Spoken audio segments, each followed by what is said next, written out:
This video is designed to help students in classes like Math 176 figure out how to sort of structure their time for the week and what to do for learning activities in the course. The first thing to know is that I like to divide the learning into 3 stages. I think of it as the learning studying stage, which comes before you begin the homework.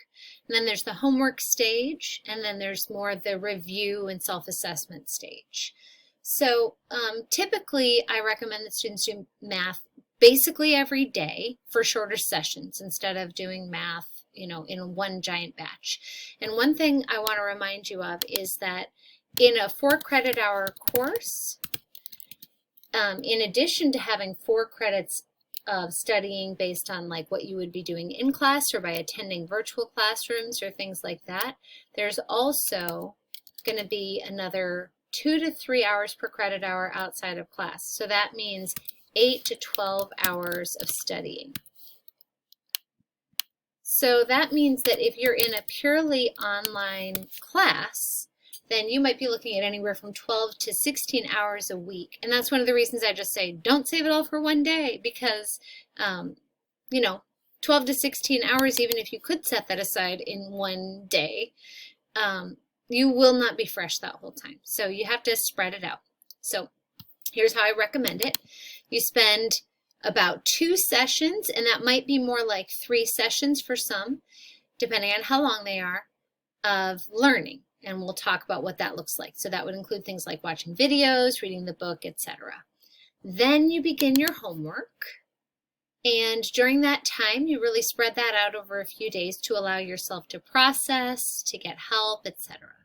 Then after the homework deadline, there's actually a bit more work to do to kind of go through and review. That might be to prepare for a quiz or just to kind of reset before the next section. So let's go in depth into each of these stages of learning, and I'll kind of show you what it looks like specifically for Math 176 with WebAssign and Blackboard.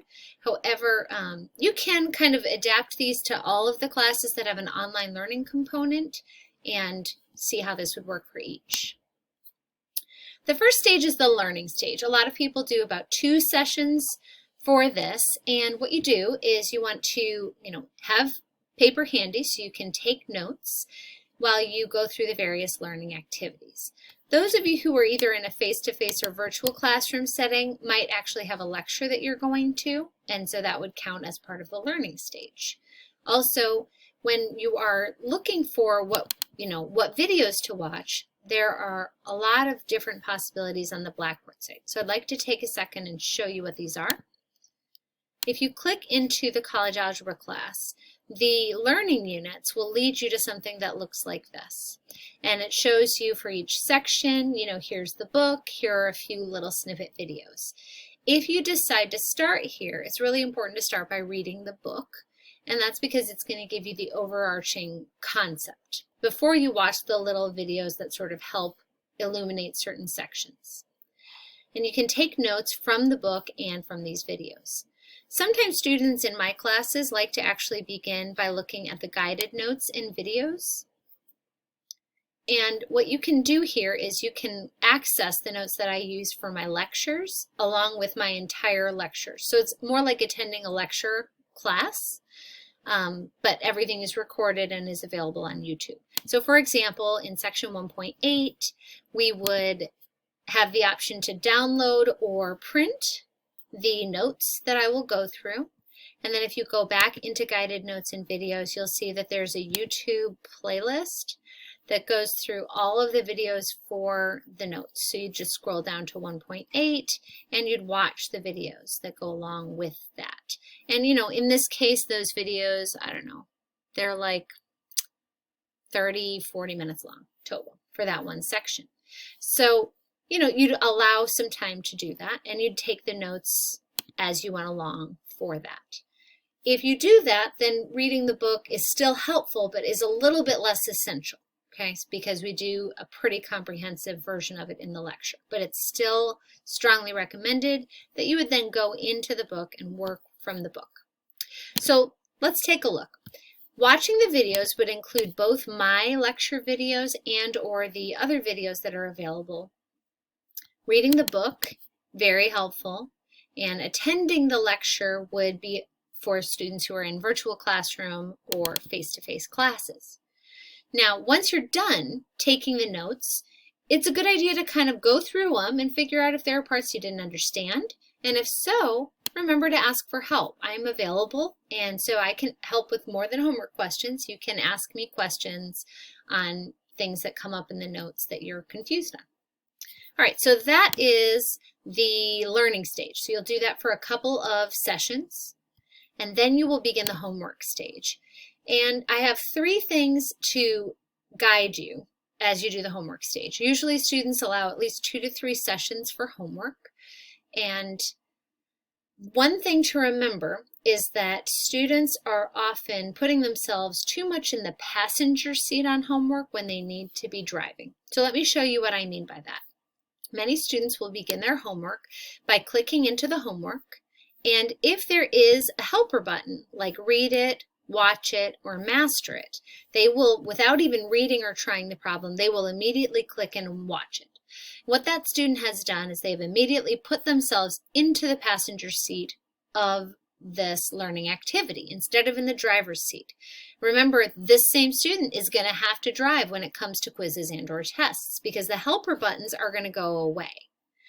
So the student who begins by clicking the video or example is not giving themselves a chance to practice driving.